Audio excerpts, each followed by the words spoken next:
దినం మందు తాగినోడన్నా 4 దినాలు ఎక్కువ బతుకుతాడట. కానీ కొన్ని ఓటర్లలో పోయి షాయిలు తాగేటోడు మాత్రము 50 ఏళ్ళు బతికేది ఉంటే 25 ఏళ్ళకే గుంటు కొట్టుడు ఖాయమట.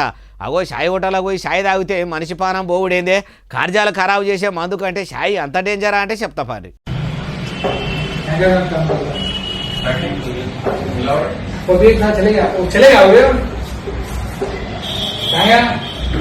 చూసినరా సంచుల్లో కర్రే మసిబొగ్గు లెక్క ఉన్న అదంతా ఏందనుకుంటారు, షాయి పత్తనట.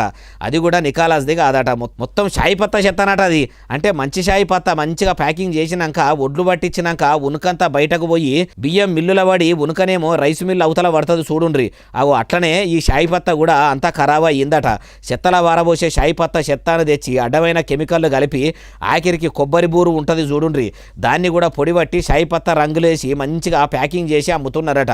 ఏడనే బాలన్న అంటే తెలంగాణ గూడెకాయ హైదరాబాద్ పట్టణంలో ఉన్న సనద్ నగర్లా ముచ్చటెరికైన రక్షక భటులు రంగంలోకి దిగి ఎట్లా చేస్తారు అంటే డైరెక్ట్ ఆన్నే తయారు చేసి చూపించే వరకల్లా పాడుమల్లె టీ పౌడర్ తయారు చేసి ప్రజల పానాలు దియ్యే చూస్తారా, మీరు ఉండవలసింది ఈడ కాదు రాండ్రి అని అరెస్టు చేసి పోలీస్ స్టేషన్కి ఎసుకపోయిర్రట.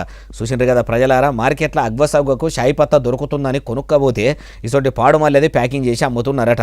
జర మంచిగా చూసుకోనుండ్రి. ముఖ్యంగా ఓటర్లల్లో షాయిలు దాగుడు బంద్ పెట్టుండ్రి. ఎక్కువ కల్తీ షాయి పత్తతోని షాయిలు చేసి పోసేది ఓటర్లలోనేనట అంటుర్రు ఏ ముచ్చటిన్నోళ్ళు.